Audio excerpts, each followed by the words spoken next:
Welcome to today's Explainer. Usually we use this platform to break down complex historical events or intricate theories, but today we're exploring something a little different. We're looking at the fragile architecture of the human heart. Specifically, we're going to talk about first love and how this early romance acts as the profound genesis of our emotional memory. There's this moment in life that just arrives, right? Completely without warning, zero preparation, just boom. Suddenly the ordinary world starts glowing with this impossible beauty. That is first love. Let's just sit with this for a second. I did not know a heartbeat could become poetry until you walked beside mine. Wow. Just read that to yourself. It's such a gorgeous sentiment, isn't it? Because what's happening here isn't just, oh, I find this person attractive. No, it's a total transformation of the ordinary. First love arrives so softly, catching us entirely off guard. You walk outside in the streets, the sky, the rain. They're exactly the same as yesterday, but somehow everything feels completely newly born. You suddenly realize a simple smile is unforgettable, and a completely casual name, it literally sounds like music. And that right there is the beginning of emotional memory. It's this exact messy intersection where innocence meets desire. Look, we tend to romanticize first love a lot, but its true significance actually has nothing to do with whether it lasts forever. Because let's be real, it rarely does. But it's sacred because it permanently alters your internal architecture. It acts as the very anchor of your emotional memory. It sets the baseline against which so many of our future feelings are going to be measured. It's the moment the heart literally learns how to tremble. Which brings us to phase 1, the arrival of the heart, or when the ordinary glows. Because it doesn't just hit you all at once, does it? This massive paradigm shift in your daily reality creeps up in these really quiet, fleeting milestones. It's just a moment, like a nervous glance across a crowded room. Then it's an hour, those crazy late-night conversations where you genuinely feel like you are the only two people awake on the entire planet. Then it shrinks down to a single second, just the sudden visceral jolt of excitement from merely hearing their footsteps coming down the hall.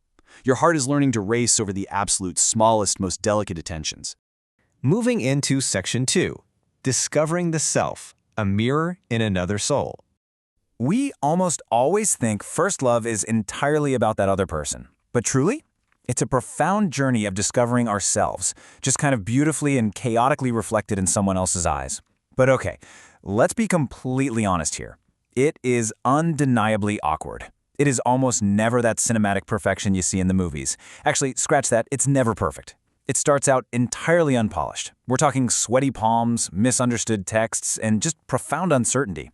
You suddenly have absolutely no idea what to do with your hands, let alone these overwhelming new feelings. And right beneath all that awkwardness, it is incredibly fragile.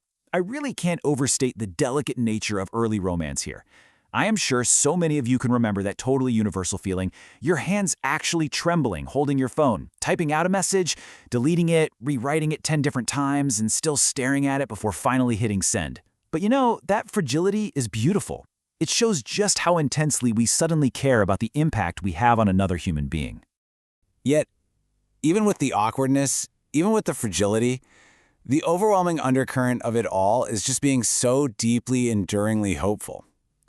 There's this magical optimism embedded in early romance. It's that breathtaking, kind of naive belief that we somehow held the universe in our hands, without ever even needing to touch the stars. Someone else's laughter literally becomes your favorite season. It's a time of boundless, incredible hope. During this time, we're hit with this cascade of profound firsts. For the very first time, we actually fear losing someone. We start dreaming entirely in the language of forever. We learn what true vulnerability feels like, just totally stripping away our emotional armor. And we understand deep, aching longing. The lasting impact of all this isn't about that other person being flawless. It's about the sudden, massive expansion of our own emotional capacity. It's like our heart grows a few sizes just to accommodate all these wild new states of being.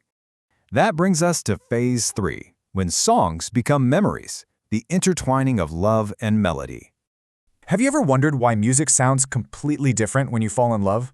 Think about it. Before first love, songs are really just songs, just background noise, and the world stays exactly the same. But after, songs become memories. Everything feels newly born. Early romance fundamentally rewires how we interact with art. Suddenly, every single lyric you hear seems like it was written specifically about your life. And honestly, this emotional shift is exactly why heartbreak, when it inevitably comes around, sounds so beautifully tragic in music. We are literally mapping our brand new, overwhelming emotions onto the melodies we're hearing. And that is exactly why old songs hurt so beautifully. A single melody, even if you hear it years and years later, acts like an emotional time machine. It can instantly reopen an entire season of your life. Boom, you are transported right back to a first kiss, the highly specific smell of your old school hallway, the fading light of those summer evenings, or maybe even a goodbye that you never quite fully accepted. Music keeps these emotions completely alive, perfectly preserved in amber, just waiting to pull you back to those visceral, youthful memories in a fraction of a second. Which leads us to Section 4, the echo of first love, sleeping beneath the surface. Look, the initial romance might end. Sometimes it ends way too soon, or sometimes before it even truly gets off the ground. But even though some loves end, the first one becomes a part of who we are forever. It never completely disappears. It doesn't just pack its bags and move out of your mind.